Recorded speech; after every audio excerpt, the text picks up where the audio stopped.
Bismillahirrahmanirrahim. Assalamualaikum warahmatullahi wabarakatuh. Kok loyo baru malam ke-14 loyo? Ustaz sendiri keliling ceramah karena sudah viral. Tetap bersemangat. Ayo, siapa yang menjawab salamku dengan keras bersemangat, maka saya doakan mati dalam keadaan husnul khotimah insyaallah dan bebas tes masuk surga. Assalamualaikum warahmatullahi wabarakatuh. Terima kasih. Alhamdulillahi rabbil alamin. Wa bihi nasta'inu ala umuri dunya waddin. Asyhadu an la ilaha illallah wahdahu la syarikalah. Wa asyhadu anna Muhammadan abduhu wa rasuluh. Allahumma salli wa sallim ala abdika wa rasulika Muhammad wa ala alihi wa sahbihi ajma'in. Amma ba'd. Subhanaka la ilma lana illa ma 'allamtana innaka antal alimul hakim. Rabbi shrah li sadri wa yassir li amri wahlul 'uqdatam min lisani yafqahu qawli. Qala Allah Ta'ala fil Qur'anil Karim, ya ayyuhalladzina amanu kutiba alaikumus syiyam kama kutiba alal ladzina min qablikum la'allakum tattaqun. Sudah ditahu semua artinya toh? Karena ini sering diulang-ulangi Quran. Pak Imam, Quran surah Al-Baqarah berapa itu Pak Imam? 100 Al-Baqarah 183. Mengawali tausiah malam ke-14, mari kita kirimkan suratul Al-Fatihah, Ummul Kitab, karena baru saya dengar tadi, kepada almarhum bendahara masjid ini, almarhum Haji Amir ya. Haji Amir kita kirimkan Al-Fatihah. Insya Allah karena matinya hari Jumat, Rasulullah bersabda siapa yang mati di hari Jumat dan Senin insya Allah husnul khotimah dan dibebaskan dari siksaan kubur. Al-Fatihah.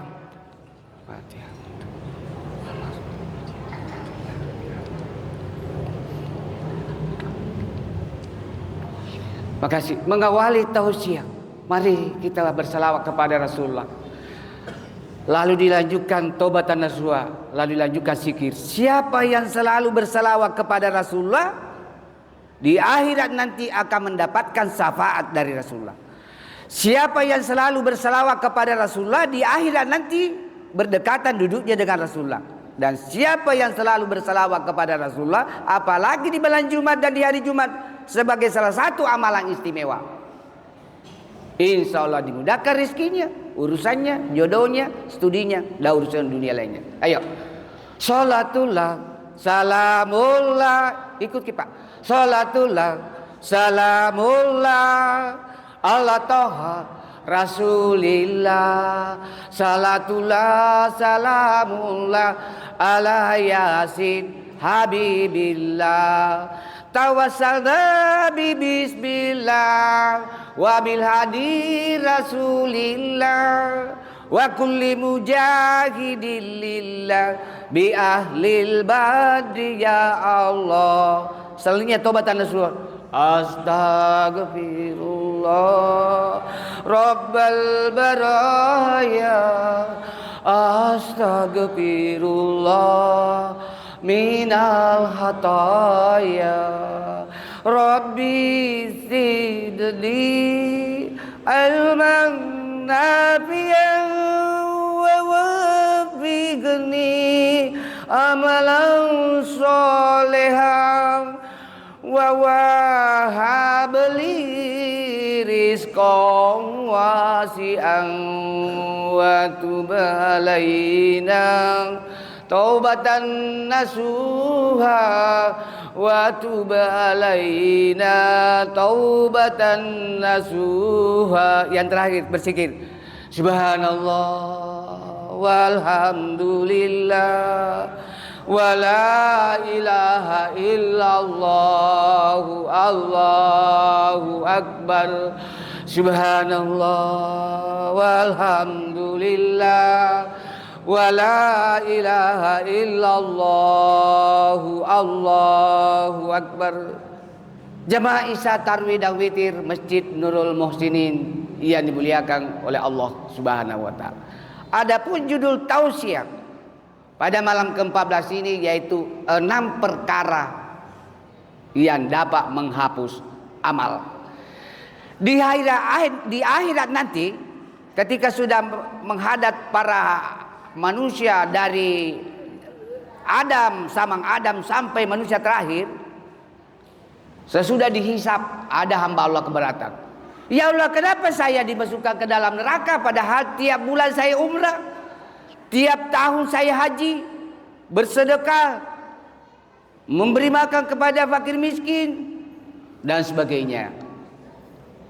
Allah menjawab, amalanmu terhapus ke-6 perkara. Apa ke-6 perkara itu?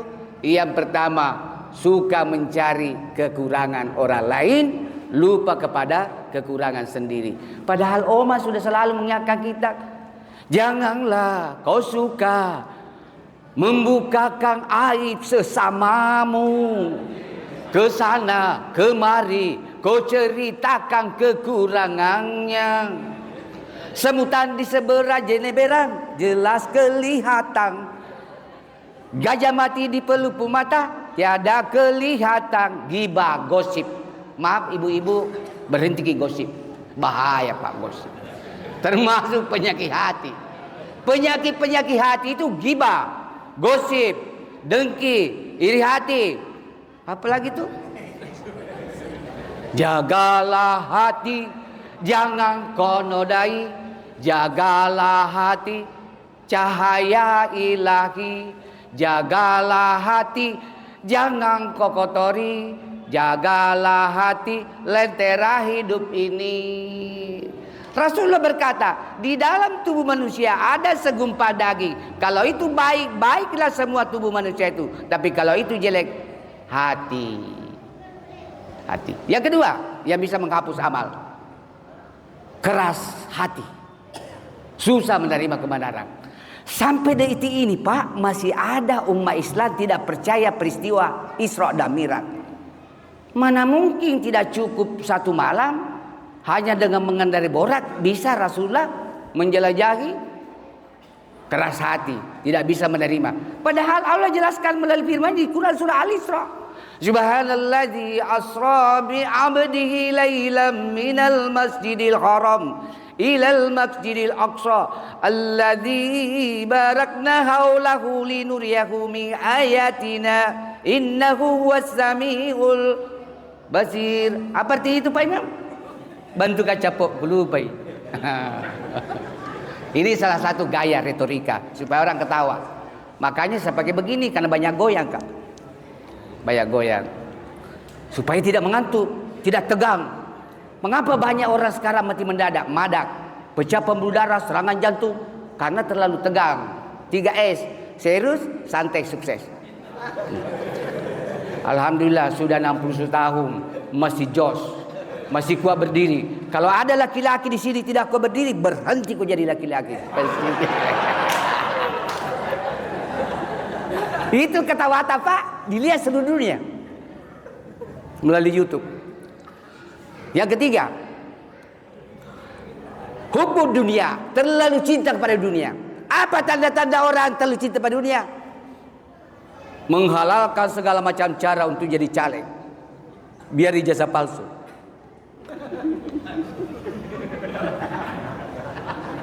Cinta kepada jabatan, harta, pangkat, gelar, sekalipun menghalalkan segala macam cara. Di republik ini Pak, geleng-geleng kepala saya. Kasus konon kabarnya ya. Konon itu maksudnya berita burung. Karena saya ragu dikritisi orang. Karena ini viral seluruh dunia ini. Di Jepang orang nonton.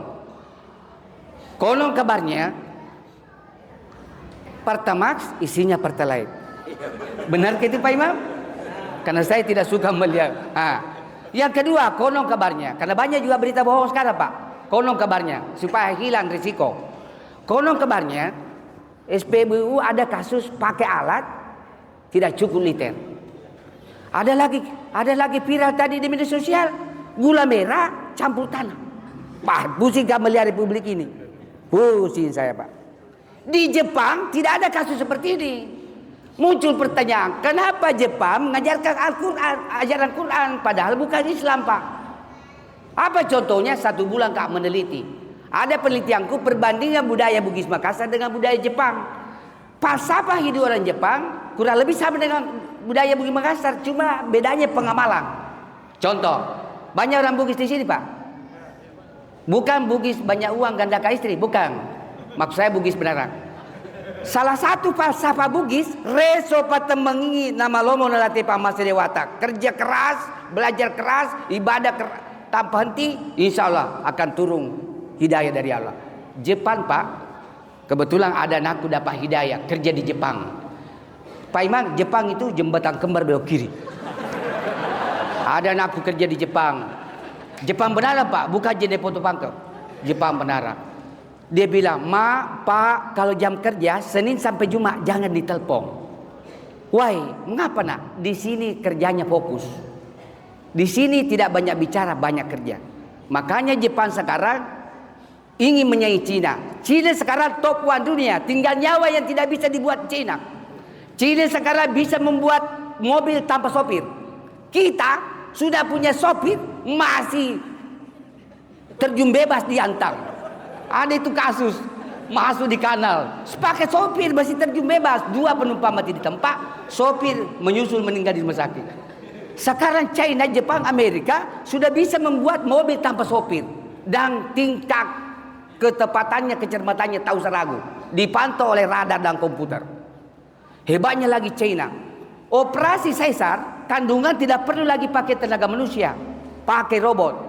Tahu saya ragu, tapi saya bilang dokter-dokter di rumah sakit kalau saya ceramah, jangan kau impor itu, Pak, karena serba digital.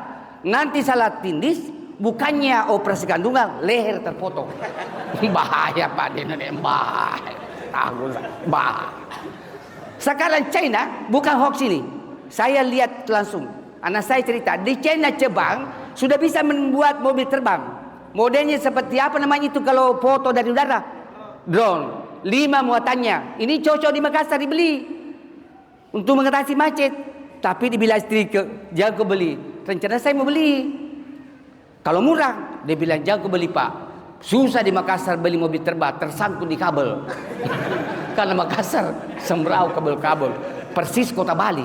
Saya jalan pagi-pagi di Bali, Pak. Saya kira ular jatuh. Wih, kabel PLN. Kenapa ada begitu sembrau? Di Jepang, Singapura tidak ada tiang listrik kelihatan, tidak ada kabel kelihatan, semua di bawah tak. Negara maju, Pak. Memang berat. Tambah-tambah sedikit nah, mumpung gratis. Berapa minta tadi, Kak? Hubu dunia, jangan kau terlalu cinta dunia, Pak. Yang ketiga, aku lupa nih karena selalu kita ketawa. Yang pertama tadi, selalu mencari kekurangannya orang lain, lupa kurangnya. Cinta dunia, keras hati. Umar bin Khattab keras hati, tapi siap menerima kebenaran. Apalagi yang keempat ini. Terpaksa aku buka catatan.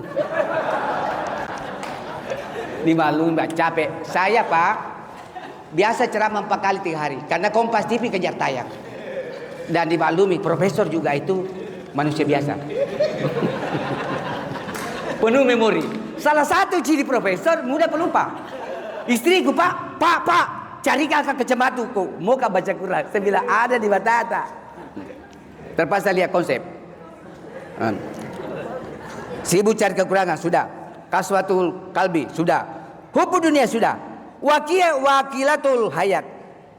Sedikit punya budaya malu. Masih ada budaya malunya, tinggal sedikit. Di Jepang, budaya malunya orang tinggi. Apa contohnya? Menteri Keuangan Jepang akibat dari nilai kurs yen turun dari kurs dolar Amerika mengundurkan diri. Kita di sini, Pak, berbagai di baliho turun, tidak mau turun. Memang budaya malu kita sebagian sudah hilang. Ini yang dimaksud. Tinggal sedikit budaya malu. Bahkan ada yang sudah hilang urat kemaluannya. Maksud saya urat malunya.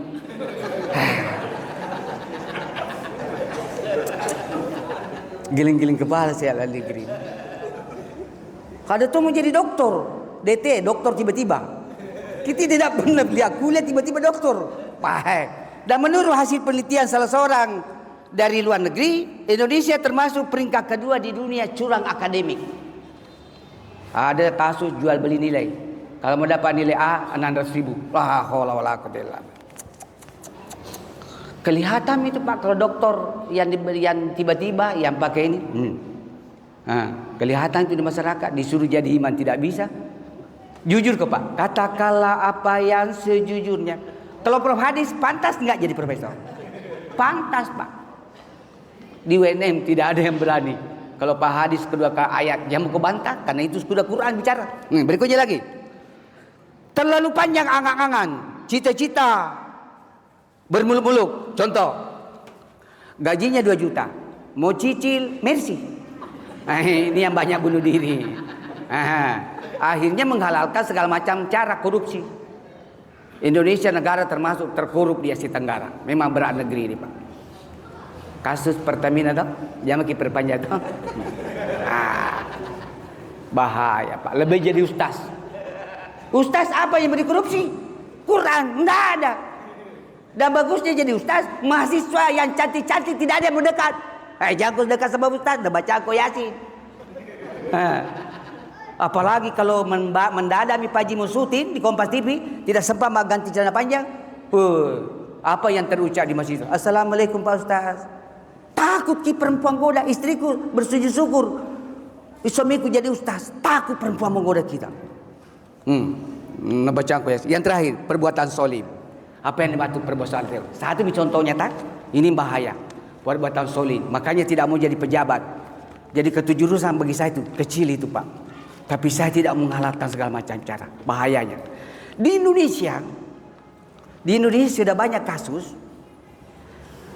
Si A akibat masyarakat biasa kodong, bukan pejabat orang tuanya. Dia peringkat pertama lulus tes CPNS. Tapi karena tidak ada orang dalam, anak pejabat yang tidak ranking, tidak cerdas, itu yang masuk. Ini namanya solim, mensolimi orang lain. Bapak lolos di dunia, tapi di akhirat malaikatnya Allah tidak bisa disogok. Berapa menit Pak Imam? Jadi kesimpulannya, ada 6 perkara yang bisa menghapus amalan haji, amalan umrah, amalan sedekah, amalan puasa di bulan suci Ramadan dan berbagai amalan kebaikannya. Kesimpulannya, selalu mencari kekurangan orang lain, kaswatul kalbi, keras hati, hubbu dunia, terlalu cinta kepada dunia, wakilatul hayat, sedikit punya budaya malu, terlalu panjang angan, yang terakhir perbuatan soleh. Yang terakhir, coba lihat, tahun lalu masih sempat saya berkelakar dengan Pak Bendahara. Sekarang sudah di alam barzah. Jangan terlalu menuntut dunia Pak. Kita berdoa karena dunia ini sementara. Apa buktinya? Dengarkan lagu Dery Sulaiman. Jadi sekarang Pak, bukan sekadar ABRI, anak buah Rhoma Irama, sekarang sudah menambah mengikuti Dery Sulaiman. Tahu ki Pak Imam Dery Sulaiman? Dery Sulaiman. Dengarkan lagunya. Ini dakwah.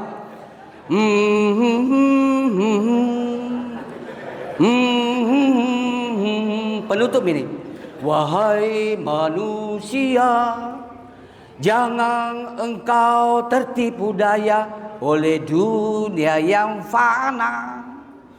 Sebagai tempat ujian bagi kita, dunia sementara, akhirat selama-lamanya. Orang kaya, orang miskin, raja-raja, rakyat biasa, ustaz. Terakhir terakhir. Siapa yang mau ceramah? Siapa yang mau taksiah? Siapa yang mandikan mayat?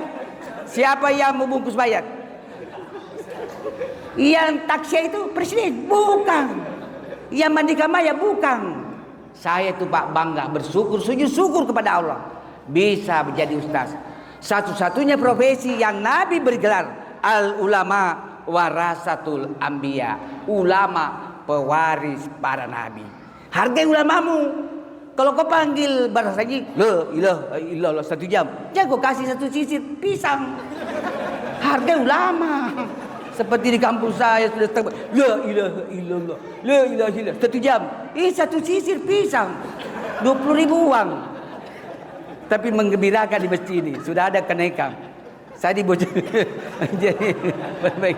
Mudah-mudahan tausiah yang singkat ini ada manfaatnya bagi diri saya, keluarga saya dan kepada jemaah sekalian, dan semoga bernilai ibadah jari di sisi Allah Subhanahu wa taala. Mohon maaf atas segala kehilapan dan kekurangan. Jika jamaah Saribat Tangku Karengku ingin melihat ceramah saya lucu dan bermakna, silakan follow saya, like and share dan subscribe Abdul Hadis 234. Wabillahi taufiq wal hidayah. Wassalamualaikum warahmatullahi wabarakatuh.